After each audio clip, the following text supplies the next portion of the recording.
அனைவருக்கும் வணக்கம். Welcome to Dharma academy. இன்றைக்கி நாம் இந்த வீடியோவில் பார்க்க போகிறது டெஸ்ட் நம்பர் 6ல் 6ஆம் வகுப்பு பொது தமிழ்லேருந்து இயல் 6 வந்து பார்க்க போகிறோம். ஓகேங்களா? வீடியோவை முழுமையாக படிச்சுட்டு ஒரு டெஸ்ட்டு மாதிரி பாருங்கள். வீடியோவோட லாஸ்ட்டில் எத்தனை கொஷின்ஸுக்கு நீங்கள் கரெக்டாக ஆன்சர் பண்ணீங்க அப்படிங்கிறத கமெண்ட்ஸில் சொல்லுங்கள். ஓகேவா? மறக்காமல் நம்ம சேனலை சப்ஸ்கிரைப் பண்ணிடுங்க.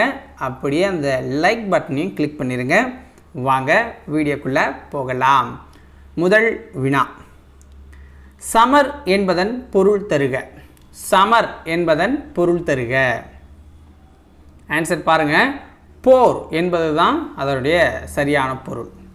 இரண்டாவது வினா, திராவிட நாட்டின் வானம்பாடி என பாராட்டப்பெற்றவர் யார்?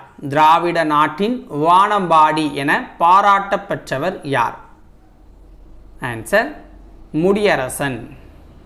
மூன்றாவது வினா, வெள்ளி பனிமலையின் மீது உலாவுவோம், அடி மேலை கடல் முழுவதும் கப்பல் விடுவோம். இந்த வரிகளை பாடியவர் யார்? வெள்ளி பனிமலையின் மீது உலாவுவோம், அடி மேலை கடல் முழுவதும் கப்பல் விடுவோம். இந்த வரிகளை பாடினது யாரு? ஆன்சர் பாரதியார். நான்காவது வினா, கடலும் கடல் சார்ந்த இடம் எவ்வகை திணைக்குரியது? கடலும் கடல் சார்ந்த இடமும் எவ்வகை திணைக்குரியது? ஆன்சர் நெய்தல் திணைக்குரியது. ஐந்தாவது வினா, மீனவர் குடும்பத்தில் மணல் என்பது என்ன? மீனவர் குடும்பத்தில் மணல் என்பது என்ன?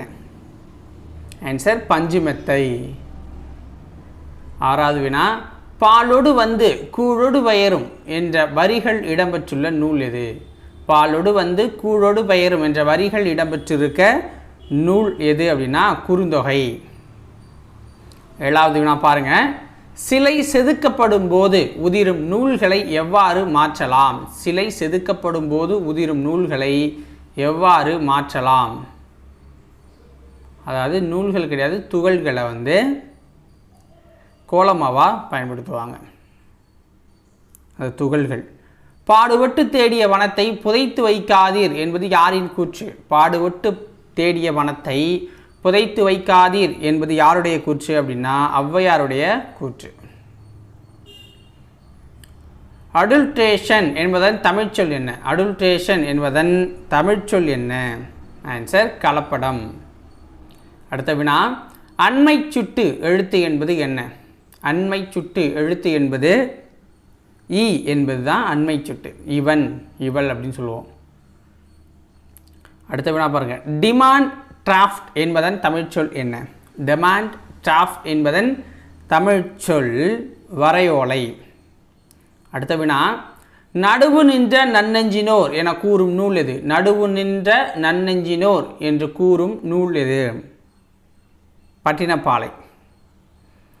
அடுத்த வினா, துறைமுக நகரங்கள் மற்றும் டேஷ் என்று குறிப்பிடப்படுகிறது. அதாவது துறைமுக நகரங்கள் டேஷ் மற்றும் டேஷ் என்று குறிக்கப்பட்டிருக்குங்கிறாங்க. ஆன்சர் என்ன? பட்டினம் பாக்கம் அப்படின்னு சொல்லப்பட்டிருக்கு. அடுத்த வினா பாருங்க, வாணிகம் செய்வாருக்கு வாணிகம் பேணி பிறவும் தமபோல் செய்யின் இது யாருடைய கூற்றுன்னு கேட்குறாங்க. ஆன்சர் திருவள்ளுவருடைய அந்த திருக்குறள். கொள்வதும் மிகை கொளாது கொடுப்பதும் குறைபடாது என்று கூறும் நூல் எது? கொள்வதும் மிகை கொளாது கொடுப்பதும் குறைபடாது என சொல்லும் நூல் எது? ஆன்சர் பட்டினப்பாலை. அடுத்த வினா, பூங்கொடி என்னும் நூலை இயற்றியவர் யார்? பூங்கொடி என்னும் நூலை இயற்றியவர் யார்னா துரைராசு அப்படிங்கிறவர் தான். துரைராசு. அடுத்த வினா, நானிலம் என்பதை பிரித்து எழுதுக. நானிலம் என்பதை பிரித்து எழுதணும் அப்படின்னா 4 + நிலம் அப்படின்னு வரும். அடுத்த வினா, நெய்தல் நில மக்கள் யார்? நெய்தல் நில மக்கள் யார்னா பரதவர் தான் நெய்தல் நில மக்கள். அடுத்த வினா, தமிழ்நாட்டின் தலை சிறந்த துறைமுகமாக விளங்கியது எது? தமிழ்நாட்டின் தலை சிறந்த துறைமுகமாக விளங்கியது எது? ஆன்சர் பூம்புகார். பொன்னொடு வந்து கரியோடு பெயரும் என்று கூறும் நூல் எது? பொன்னொடு வந்து கரியோடு பெயரும் என்று கூறும் நூல் எது? ஆன்சர் அகநானூறு. அடுத்த வினா, செய்மை சுட்டு எழுத்து எது? கீழே கொடுத்துருக்கல செய்மை சுட்டு எழுத்து எது? ஆன்சர் அ அப்படிங்கிறது தான் செய்மை சுட்டு. மீனவருக்கு மேகம் என்பது என்ன? மீனவருக்கு மேகம் என்பது குடை போன்றது. அடுத்த வினா, கடற்பயணம்